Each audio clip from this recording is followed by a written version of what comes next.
Same Miryalaguda ఘటన ఏ విధంగా చూసామో అప్పుడు అమృత, ప్రణయ్. ఇప్పుడు బంటి, భార్గవి. ఇద్దరిది కూడా సేమ్ సిచ్యువేషన్.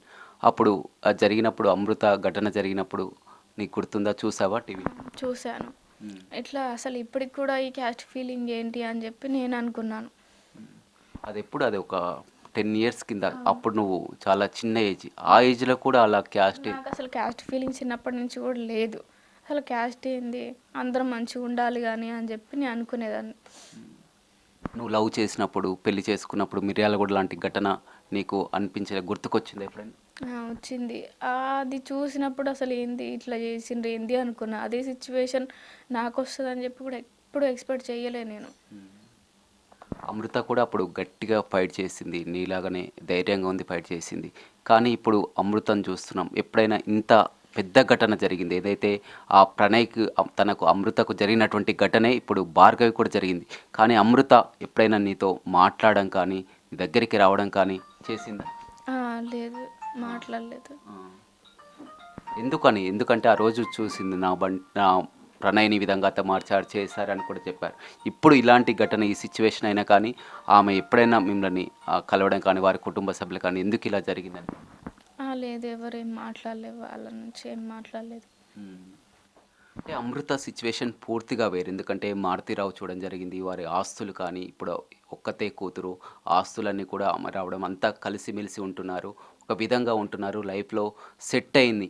కానీ నీ సిట్యుయేషన్ పూర్తి భిన్నంగా ఉన్నటువంటి పరిస్థితి. ఎలాంటి ఆధారం లేనటువంటి పరిస్థితి. ఎలా బతుకుతావు అంటున్నావు? ఎలా ఉండగలుగుతున్నావు? ఏంటి నీ మొండి ధైర్యం అంటే ఏమో? నా వెనకాల బంటి ఫ్యామిలీ ఉంది, అదే నా ధైర్యం. ఏంటంటే బంటి చూసుకున్నట్టే వాళ్ళు నన్ను చూసుకుంటారు. నాకు ఏదో ఒక ఉపాధి ప్రభుత్వం నుంచి వచ్చిందంటే మా మామని నేను చూసుకుంటాను. ఇంకా మా బంటి ఫ్యామిలీ నుంచే కాకుండా బయట నుంచి నాకు చాలా సపోర్టింగ్ ఉంది. బంటి ఫ్యామిలీ కంప్లీట్ వేరు చూసాం. బంటి సిస్టర్ ఉందంటే వారిది ఒక కుటుంబం. వారు కూడా సెట్ కావాలన్నా వారిది బతకడానికే వారికి సరిపోలేనటువంటి. అందులో మళ్ళీ ఇప్పుడు నిన్ను చూసుకోవడం, పోషించడం వీరంతా కూడా మనం అనుకున్నట్లు జరగని పని. అంటే నేను చెప్తున్నా కదా, అంటే సపోర్టింగ్ అంటే నువ్వు ఇట్లా చెయ్యి అట్లా చెయ్యి అని చెప్పడానికి సిద్ధంగా ఉన్నారు వాళ్ళు. నేను ప్రభుత్వం నుంచి ఉద్యోగం వస్తే నేను చేసుకొని మా మామని చూసుకుంటా అని చెప్పి చెప్తున్నా. ఇంత చిన్న ఏజ్‌లో లైఫ్ లాంగ్ ఎలా ఉండగలుగుతాం? బంటిని తలుచుకుంటూ. బంటి ఉండడానే ఉంది నాకు, అసలు లేడు అని చెప్పి ఎప్పుడు ఆలోచించాలి ఇప్పటి వరకు కూడా నేను.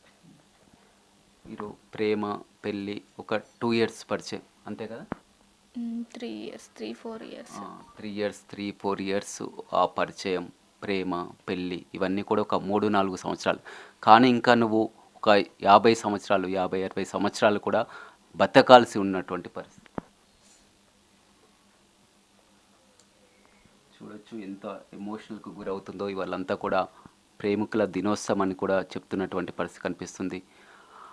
అప్పటికి, ఇప్పటికి కొంచెం ఏమైనా మర్చిపోయావా ఆ రోజు ఘటనకి, ఈ రోజు? లేదు, అసలు పడుకున్నప్పుడు కూడా బంటే గుర్తొస్తుండు, నిద్ర కూడా పోవట్లేదు. అసలు మర్చిపోలేను. అంత మంచిగా చూసుకున్నాను బంటి. మీ కుటుంబ సభ్యులంతా కూడా వారు ఎవరైతే మీ జైల్లో ఉన్నటువంటి పరిస్థితి, నాన్న కానీ, ఇద్దరు అన్నలు కానీ, నానమ్మ కానీ అంతా కూడా జైల్లో ఉన్నారు. ఏంటి వారికి శిక్ష పడాలని? కోర్టు నుంచి ఖచ్చితంగా వాళ్ళకి ఎలాంటి శిక్ష ఉంటుందో వాళ్ళకి ఖచ్చితంగా వెయ్యాలి. ఎందుకంటే వాళ్ళు బయటకు వచ్చినా కూడా మాకు ప్రాణహాని ఉంది. కోర్టు నుంచి ఎలాంటి శిక్ష వేసినా కూడా వాళ్ళకి పడాలి. నీకు ఇంకా ప్రాణహాని ఏంది? వారి కారణం బంటిని చంపాలనుకున్నారు, చంపారు. ఇప్పుడు బంటి తర్వాత వారు జైలు నుంచి వచ్చిన తర్వాత కూడా వారికి కూతురు కావాలి, అదేవిధంగా చెల్లి కావాలి. మీ అన్నయ్యలు కానీ, మీ నాన్న కానీ భార్గవిని వెంట తీసుకుపోవడానికే. ఇప్పుడు నేను అంటే వాళ్ళు ఎలా అనుకుంటారంటే నన్ను తీసుకెళ్తే ఈ కేసు కొట్టేపియచ్చు అన్నట్టుగా వాళ్ళు ప్లాన్ చేసుకుంటారో ఏమో. అంటే ఒకవేళ నన్ను తీసేసినా కూడా ఈ కేసు క్లోజ్ అయిద్దేమో అని కూడా చూడవచ్చు వాళ్ళు. అలా అనుకుంటున్నావు. ఒక కూతురుపై ప్రేమతో విధంగా వారు ఏంటంటే నీ మీద ఏమైనా, నీ మీద ద్వేషం అంటే వాళ్ళకు కేవలం బంటిని ప్రేమించినవని. ఇప్పుడు బంటే లేడు కాబట్టి ఇక నీ మీద ఎందుకు ఉంటుంది? అంత ద్వేషం ఉంటే నన్ను చేయాల్సిందే. ఎందుకంటే ఇప్పుడు బంటిని చేస్తే నేను ఒక్కదాన్ని ఎలా ఉండగలుగుతా? వాళ్ళకు కూడా తెలియాలి కదా. పెళ్ళి చేసుకుంది, ఆ అబ్బాయి పక్కన లేకపోతే అసలు ఎట్లా ఉండగలుగుతుంది, తర్వాత ఆ సిచ్యువేషన్ ఏంది అని చెప్పి కూడా వాళ్ళు ఆలోచించాలి కదా. నా పసుపు కుంకాలనే వాళ్ళు తీసేసి ఇట్లా చేస్తారు అని చెప్పి అనుకోలేదు నేను. ఇలా స్టడీ కంటిన్యూ చేస్తావా? ఇప్పుడు ఏం చదువుతున్నావు? డిగ్రీ సెకండ్ ఇయర్ నేను కంటిన్యూ చేస్తున్నాను. ఇలా నీకు డబ్బులు కూడా ఇప్పుడు కాలేజ్ ఫీజు కట్టాలన్నా కానీ, రూమ్ రెంట్ కట్టాలన్నా కానీ, తినాలన్నా కానీ, బంటి ఉంటే నిన్ను ఏదో విధంగా రియల్ ఎస్టేట్ అతను ఏదో పని చేసుకుంటూ కూడా చదివిపిస్తాడు, రూమ్ రెంట్ కడతాడు. ఇప్పుడు బంటినే లేదు కదా, ఎలా? నాకు ఉద్యోగం ఇప్పిస్తా అంటున్నారు కదా, దాని నుంచే నేను అన్ని చూసుకుంటా. ఇంకా బయట సపోర్టింగ్ హైదరాబాద్ నుంచి అన్నయ్య వాళ్ళు అడ్వకేట్స్ వచ్చి నీకు ఏ హెల్ప్ కావాలన్నా మేము చేస్తాం, ఎప్పుడైనా కాల్ చేయని చెప్పారు. ఇంకా కుల సంఘాల నుంచి కూడా వాళ్ళు హెల్ప్ కావాలంటే నాకు కాల్ చేయి, నేను చేస్తానని కూడా చెప్పారు. ఇంకా బయట ఎవరైనా సరే బంటి ఇష్టం ఉండి ఈ న్యూస్ చూసి బాధపడిన వాళ్ళు కూడా మాకు ఫోన్పే చేయడం కూడా జరిగింది. నిజంగా భార్గవి అదే పదే పదే అవుతున్నది. కరెక్టే, మీరు అనుకున్న విషయం కరెక్టే, కానీ కొద్దిమంది మాత్రమే, కొంతవరకే. ఇప్పుడు అడ్వకేట్స్ అయినా కానీ, కుల సంఘాలైనా కానీ, ఎవరైనా అని వచ్చినా కానీ, అసలు నువ్వు ఇప్పుడు మొత్తం ఈ రూమ్లో ఉండాలంటే రెంట్ కట్టాలి, బియ్యం కావాలన్నా కొనుక్కోవాలి, సామాన్ కావాలన్నా కొనుక్కోవాలి, చదువుకోవాలి, ఉండాలి. ఇంకా నీకు చాలా ఫ్యూచర్ ఉన్నటువంటి పరిస్థితి. ఏ విధంగా ఈ ఫోన్పేలు ఈరోజు చేస్తారు, కుల సంఘాలు ఈరోజు వస్తారు, అడ్వకేట్స్ మాట్లాడతారు, మీడియా ఏదో కొద్ది రోజుల పాటు నీకు ఉంటుంది. నీ ఫ్యూచర్ ఏమనుకుంటున్నావు? కొద్ది రోజుల పాటు చేస్తారు ఎవరైనా సరే. నా లైఫ్ టైం చేయాలంటే ఎవరైనా చెయ్యరు. కొద్ది టైం వరకు వాళ్ళు నాకు హెల్ప్ చేసిన తర్వాత నేను నిలబడగలుగుతా, నాకు అంత ఉంది. ఒకవేళ వాళ్ళు పశ్చాత్తాపపడి కూడా, మీ పేరెంట్స్ మీ అన్నయ్యలు పశ్చాత్తాపపడి, ఒకవేళ చెల్లి నా దగ్గరికి రావాలి, కూతురు నా దగ్గర పశ్చాత్తాపడ్డా కానీ నువ్వు వారిని క్షమించవా? లేదు, నేను వాళ్ళ దగ్గరికి వెళ్ళను అసలు. ఎందుకని వారు పశ్చాత్తాపడతారు, నీ దగ్గరికి వస్తారు? సరే ఫస్ట్ మరి బంటిని ఇలా చేయకపోయినా మరి నన్ను తీసుకెళ్ళి ఉంచుకొని హౌస్ అరెస్ట్ చేసినా అది బాగుండదేమో. ఒక పర్సన్ని వాళ్ళ ఫ్యామిలీకి తీసేసిన తర్వాత నన్ను తీసుకెళ్ళాలి ఆలోచన వాళ్ళకి ఎట్లొస్తుంది? అయినా కూడా నాకు వెళ్ళానని ఆలోచన లేదు అసలు. బంటి ఉన్నప్పుడు కూడా నిన్ను తీసుకుపోవాలని వాళ్ళు ప్రయత్నించారు కదా. అవును. ఎప్పుడు అసలు సాయంత్రం అయితే కానీ, నైట్ అయితే కానీ ఎవ్వరు ఉండరు, పక్కన ఎవరు ఉండనటువంటి పరిస్థితి.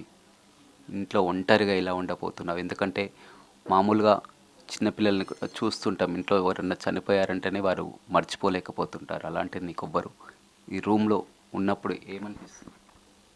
బంటి లేడని చెప్పి నేను ఆలోచించాలి. బంటి బయటికి వెళ్ళిండేమో మళ్ళీ వస్తాడనే ఉంది నాకు. బంటి లేడని చెప్పి అసలు దాన్ని తీసుకోలేకపోతున్నాను నేను. ఏం చెప్తావు? ఇవాళ వ్యాలంటైన్స్ డే, ప్రేమికుల రోజు. ఎంతోమంది కూడా చాలా వరకు ఇంట్లో ఈ విధంగా తల్లిదండ్రులు లేకుంటే ఏదో ప్రేమించిన వారితో అని కూడా చాలా వరకు ఆ పార్కుల చుట్టూ, అదేవిధంగా బయట కూడా ప్రేమ పేరుతో కూడా ఎంతోమందిని కూడా చూస్తుంటాం. ప్రేమికుల రోజు నువ్వు ప్రేమ అనుకొని ఈ విధంగా అన్యాయానికి గురయ్యావు, నీ జీవితం ఇలా అయిపోయింది. ఇక ముందు భవిష్యత్ వారికి కానీ, ప్రేమికులకు కానీ నువ్వేం చెప్తావు? ప్రేమ అనేది తప్పేం కాదు, వాళ్ళ మనసులో ఉంది, వాళ్ళు చెప్తారు. ప్రేమించడం అనేది ఏం తప్పు కాదు ఇప్పుడు. కానీ పేరెంట్స్కి చెప్పాలి, వాళ్ళు ఒప్పుకునేంత వరకు ఉండాలి అని చెప్పి నేను అనుకుంటున్నా. ఎందుకంటే మా పేరెంట్స్ అంటే నేను ఎంత రిస్క్ చేసినా ఏది చేసినా కూడా వాళ్ళు ఒప్పుకోలేదు. సరే ఇక మీదైనా ఎవరైనా ఉంటే వాళ్ళ పేరెంట్స్కి చెప్పి మాట్లాడించి, ఒకళ్ళ అబ్బాయితో మాట్లాడించి ఎట్లుంటారు ఏంటి అని చెప్పి ఆ, చేసుకోండి ఇంట్లో చెప్పి. ఇలా అయితే చెయ్యకండి, బాగా వాళ్ళకి క్యాస్ట్ ఫీలింగ్ ఉంటే మాత్రం చెయ్యకండి అని చెప్పి చెప్తా. ఇది చాలా ఇంపార్టెంట్ భార్గవి. ఎందుకంటే ఇవాళ వ్యాలంటైన్స్ డే కాబట్టి ఎంతోమంది కూడా చూస్తారు. బిగ్ టీవీ ద్వారా నువ్వు వారికి చెప్తున్నావు. ఎందుకంటే ఆ బాధ ఏంటో నీకు తెలుసు. నిజంగా ఒకవేళ ప్రేమించినా కానీ ఇంట్లో వారు కాదంటే ఏ విధంగా ఉంటారో, బయటకు వచ్చి ఇంట్లో ఆ తల్లిదండ్రులు చేసినటువంటి సంబంధం, ప్రేమించైనా వారిని ఒప్పించైనా పెళ్లి చేసుకోవడం వేరు. ఈ విధంగా బయటికి వచ్చి ఒకవేళ నిజంగా బంటి ఉండి జీవించాలన్నా కానీ వేరు. ఏం చెప్తావు ప్రేమికులకు బిగ్ టీవీ తరపున? ఒకవేళ మీరు అంతగా మీ ప్రేమని ఇంట్లో చెప్పినా ఒప్పుకోలేదు, మీకు వేరే మ్యారేజ్ చేస్తున్నారంటే బయట కంప్లైంట్ ఇవ్వండి. పోలీస్ వాళ్ళకైనా సరే, షీ టీమ్ వాళ్ళకైనా సరే కంప్లైంట్ ఇవ్వండి. నాకు ఇష్టం లేని పెళ్ళి చేస్తున్నారు, నేను కొన్ని రోజులు ఇంకా చదువుకోవాలనుకుంటున్నాను ఏదో చెప్పి కొన్ని రోజులు టైం తీసుకొని వాళ్ళు ఒప్పుకునేంత వరకు వెయిట్ చేయకల. వాళ్ళ క్యాస్ట్ ఫీలింగ్ ఉంది అని అంటే కూడా బయట పోలీస్ వాళ్ళు మాట్లాడి ఇద్దరికి కౌన్సిలింగ్ ఇప్పించి కూడా చేస్తారు ఖచ్చితంగా. అలాంటి ప్లాన్ చేసుకోండి, ఇలా అయితే చెయ్యకండి అని చెప్పి చెప్తాను. భార్గవి ఎందుకు చేయలేకపోయింది మరి? పోలీసుల కంప్లైంట్ కానీ, ఇంట్లో వాళ్ళ ఈ విధంగా వాళ్ళని ఎదిరించే ధైర్యం కానీ ఎందుకు చేయలేకపోయింది?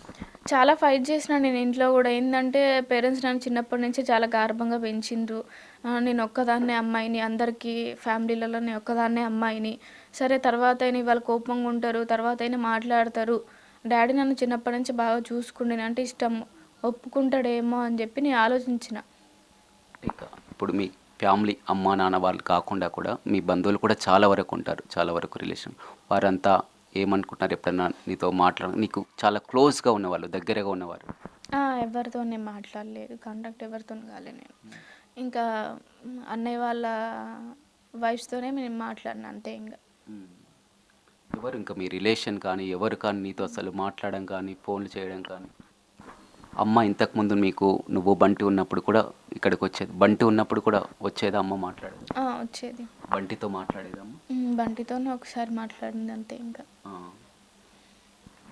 ఏమనేది బంటి మీ అమ్మ ఇంటికి వచ్చినప్పుడు ఇట్లా అంటే బంటికి ఎట్లా చెప్పిందంటే, ఇంటికి పంపి ఒకసారి మేము కూడా ఆలోచించుకొని మాట్లాడతాము అని చెప్పి చెప్పింది బంటికి. సరే పంపిస్తా, నేనేం పంపించను అని అనట్లేను, కానీ పంపిస్తే మమ్మల్ని ఇది చేస్తారేమో అని చెప్పి, మమ్మల్ని విడగొడతారేమో అని చెప్పి భయం ఉంది మాకు. మా ఇద్దరికి ఒప్పుకుంటా అంటే నేను పంపిస్తా అని చెప్పి కూడా మాట్లాడిండు. అంటే అప్పుడు ఒకవేళ మీ అమ్మతో ఆ బ- పాటు వెళ్ళి ఉంటే ఎలా ఉండేది అనుకో? ఇల్లు ఉంటే బాగుండేమో అనిపించింది. ఎందుకంటే ఒకటి ఏంటంటే, నాకు అప్పుడు నన్ను తీసుకెళ్తే ఏదో చేస్తారు, మార్చేస్తారు అనే భయం ఉండే, అందుకనే వెళ్ళలేదు. ఇప్పుడు ఏమనిపిస్తుంది అంటే, వెళ్ళుంటే ఒకళ్ళ బంటి ఉండేవాడేమో అనిపిస్తుంది. అంటే బంటిని నేను కలిసి రమ్మన్నదా, ఇద్దరిని కలిసి రమ్మన్నదా ఇంటికి? నన్ను ఒక్కదాన్ని రమ్మన్నారు. వచ్చి మాట్లాడమన్నదా? అంటే ఎట్లా అంటే వచ్చేసేయి అంటే, ఆమె ఏ విధంగా అంటే, ఇంకా ఇది కాకపోతే వేరే పెళ్లి చేస్తా అన్నట్టు మాట్లాడింది. సరే తీసుకెళ్ళి ఒప్పుకుంటామని మాట్లాడుంటే బాగుండేదేమో. అంటే బంటి కూడా గతంలో మీ ఇంటికి వెళ్ళడం, మా అత్తగారు అనేసేసి ఫ్రెండ్స్తో అక్కడికి వెళ్ళడం, వారంతా కూడా అది అంతా చూసి ఇబ్బంది పడడం, ఆ విధంగా తరచు వెళ్ళేదా, ఏం చేసేది? బంటి అసలు అంతగానం వెళ్ళేవాడు కాదు. అంతా టాక్ అట్లా వస్తుంది బయట, కానీ ఎవరు అసలు వెళ్ళలేదు. బంటి పెళ్ళైన కాంచి అసలు సూర్యాపేటలోనే అంతగానం ఎవరికి కనపడలేదు. ఇంకా పిల్లల మరికి మా ఫ్యామిలీ దగ్గరికి ఎందుకు వెళ్తాడు? ఒకవేళ నువ్వు మీ అమ్మ నాన్నల దగ్గరికి వాళ్ళు చెప్పినప్పుడు వెళ్ళుంటే వాళ్ళ బంటి ప్రాణాలతో ఉండేవాడు అంటావు. ఉమ్. ఎవరైనా ఇట్లా లవ్ మ్యారేజ్ చేసుకున్నప్పుడు ఇంట్లో ఒప్పించండి, పేరెంట్స్కి చెప్పి మాట్లాడి, ఒకవేళ క్యాస్ట్ వేరైతే మాట్లాడండి ఇంట్లో. అంతగానం కూడా వాళ్ళు ఒప్పుకోకపోతే బయట పోలీస్ వాళ్ళకైనా సరే, షీటింగ్ వాళ్ళకైనా చెప్పి ఒప్పించుకొని, సరే పెద్ద మనుషులకైనా చెప్పి ఒప్పించుకొని పెళ్లి చేసుకోండి. ఇది ఒక్కటే నేను మీకు చెప్పగలను. ఎందుకంటే నా సిచ్యువేషన్ ఇలా అయ్యింది. ఆ బాధ ఏందో ఇప్పుడు నాకు తెలుస్తుంది. అదే వేరే అమ్మాయికి జరగకూడదు ఇలాంటిది అని చెప్పి చెప్తున్నా నేను. కొంతకాలం మీరు పెళ్ళయ్యాక కొంతకాలం ఇక్కడ సూర్యాపేటలో కాకుండా ఎక్కడైనా దూరంగా ఉండి, ఎందుకంటే మనం చాలా వరకు లవ్ మ్యారేజ్ని చూస్తాం, ఎంత కూడా ఇప్పుడున్నటువంటి పరిస్థితి అప్పుడు ఉండదు, కానీ ఒక సంవత్సరం పాటు హైదరాబాదు ఎక్కడైనా బయట ఉండి వారికి కనపడకుండా ఉంటే ఈ విధంగా జరిగి ఉండేది ఇంకా. అదే ప్లాన్ చేసుకున్నాం మేము కూడా. ఇక్కడ వంటికి రియల్ ఎస్టేట్ చేస్తాడు కాబట్టి మేము బయట ఉండాలి అన్నా కూడా ఇప్పుడు మాకు కొంచెం మనీ కావాలి కదా, అదే ప్రిపేర్ చేసుకుంటున్నాం మేము. కొంచెం మనీ వస్తే మనం ఇక్కడి నుంచి వెళ్ళిపోదాము, లేకుంటే ఎక్కడైనా ఇల్లు కట్టుకుందాము, సూర్యాపేటలో అయినా సరే ఎక్కడైనా ప్లేస్ కొనుక్కొని ఇల్లు కట్టుకుందాము అని చెప్పి కూడా మాట్లాడుకుంటున్నాం. ఆ వేలో ఉన్న బంటి బైర్ మహేష్ రాగానే ఆ ఫ్లాటు ఇది అని చెప్పంగానే, సరే మనకు ఫ్లాట్ వస్తుందేమో అని చెప్పి అట్లా అయిపోయింది. కానీ బంటి ఇట్లా చేస్తారని చెప్పి ఎక్స్పెక్ట్ చేయలే బంటి కూడా వాళ్ళు. ప్రభుత్వం ముందుగా మీకు ఆర్థిక సాయం అందించినట్టుంది. 4 lakhs ఇచ్చారు. ఎవరి పేరు మీద ఇచ్చారా? అంటే మా ఫ్యామిలీకి ఇచ్చారు, నా పేరు మీద ఇచ్చారు, కానీ నాకు అకౌంట్ లేదు. ఇంకా మా అమ్మాయి అకౌంట్లో వేయించిన. ఏం చేద్దాం అనుకుంటున్నావా 4 లక్షలు? లేదు, ఇంకా దాన్ని అలా ఉంచేసి తర్వాత మా ఫ్యామిలీకి ఏదైనా అవసరం ఉంటే దానికోసం అట్లా ఉంచుదామని చెప్పి ఉంచాం. ఇంకేమైనా ఉన్నాయా బంటి నీ కోసం కానీ చేయించినవి కానీ డబ్బులు కానీ? ఎందుకంటే ఇవి అడగాల్సినటువంటి ప్రశ్నలు కాదు, కానీ నువ్వు ఎలా ఉంటావు అనేసి నీకోసం. బయట ఉంటాయి కొన్ని, ఫ్రెండ్స్కి ఇచ్చే ఉంటాడు, కానీ అంటే ఫ్రెండ్స్ మీద నమ్మకంతో బయట ఫ్రెండ్స్కి ఇచ్చిండు, కొంత మనీ ఇచ్చిండు. కాకపోతే ఆ ఫ్రెండ్స్ అయినా సరే బంటన్న మాకు ఇచ్చిండు, సరే ఇప్పుడు ఈ సిచ్యువేషన్లో ఉన్నాము మేము ఇద్దామని వాళ్ళు ఎవరు ముందుకు రావట్లేదు. ఏంటంటే బంటి ఏ లెటర్ రాయకుండా, ఏ ప్రామిస్ నోట్ రాయకుండా వాళ్ళ నమ్మకంతోనే ఇచ్చేసిండు. అదేంటి బంటి స్నేహితులు అంటే అసలు ఏదైనా కానీ చేస్తారంటున్నారు, ఇంత బంటి లేనప్పుడు కూడా వారు ఈ విధంగా చేస్తారు? బంటి కోసం సపోర్ట్ చేసేటోళ్ళు ఉన్నారు కానీ కొంతమందికి బంటి హెల్ప్ చేసిండు. వాళ్ళు ఇప్పుడు మాకు హెల్ప్ చేస్తే బాగుండు అనిపిస్తుంది. రియల్ ఎస్టేట్ చేస్తాడు కదా! ఏమైనా ప్లాట్లు కానీ అలాంటివి కానీ ఉన్నాయా? లేవు. హ్మ్. అంటే ఇప్పుడు ఆ ఫ్లాట్ వస్తదనే చెప్పి నమ్మిండు బంటి. హుహు. మెయిన్ దానికోసమే వెళ్ళిండు. హ్మ్. ఆ! ఏం జరిగింది ఆ రోజు? ఎట్లా ఇది ప్లాట్ ఇప్పిస్తా అన్నారా? ఆ! అంటే ఈ ప్లేస్ మనకి ఎంత ఉందో, ఏముందో తెలుస్తలేదు. ఒకసారి కొలతలు ఇప్పించి ఎంతుందో చూసుకున్న తర్వాత మనం కొంచెం కొంచెం తీసుకుందాము అన్నట్టుగా మాట్లాడిండంట ఆయన. అట్లా 1 మంత్ నుంచి అట్లా మాట్లాడి రోజు కలవడం వంటివి చేసిండు బైర్ మహేష్. అట్లా ఆ రోజు కూడా బంటి నమ్మిండు. ఆ రోజు ఇంకా ఫ్లాగ్ హోస్టింగ్ చేయించిండు బంటితోని. ప్లాట్ గిట్లా వస్తే మేమింక జీవితంలో సెట్ కావచ్చు. హ్మ్. ప్రశాంతంగా భార్గవిని చూసుకోవచ్చని ఆలోచించి. అవును. మేము మాట్లాడుకున్నాం. బంటి చెప్పిండు కూడా నాకు ఒక అన్న ఇట్లా అంటున్నాడు. ఫ్లాట్ వస్తదేమో మనకి కొంచెం ప్లేస్ వచ్చినా మనం ఆడ ఇల్లు కట్టుకోవచ్చు. మంచిగుండొచ్చు. మనకంటూ ఒక ఇల్లు ఉంటది అని చెప్పి మాట్లాడుకున్నాం మేము. అంటే పెళ్ళయ్యాక నువ్వు హాస్టల్‌లో ఉంటావు కదా! పెళ్ళయ్యాక మరి ఇక్కడి నుంచే కంటిన్యూ చేస్తున్నావా? ఎలా ఉండేది? స్టడీ ఎలా ఉండేది? మ్యారేజ్ అయిన తర్వాత ఒక 20 డేస్ నేనెళ్ళి ఎగ్జామ్ రాసొచ్చిన. బంటి కూడా వచ్చిండప్పుడు. హ్మ్. పూర్తిగా ఇక్కడే ఉండాలనుకున్నారా? మీరు హైదరాబాద్ ఇట్లా వెళ్ళాలనుకుంటున్నారా? ఆ! హైదరాబాద్‌కెళ్ళి కొన్ని రోజులున్న తర్వాత ఇక్కడ సెటిల్ కావాలి అనుకున్నాం మేము.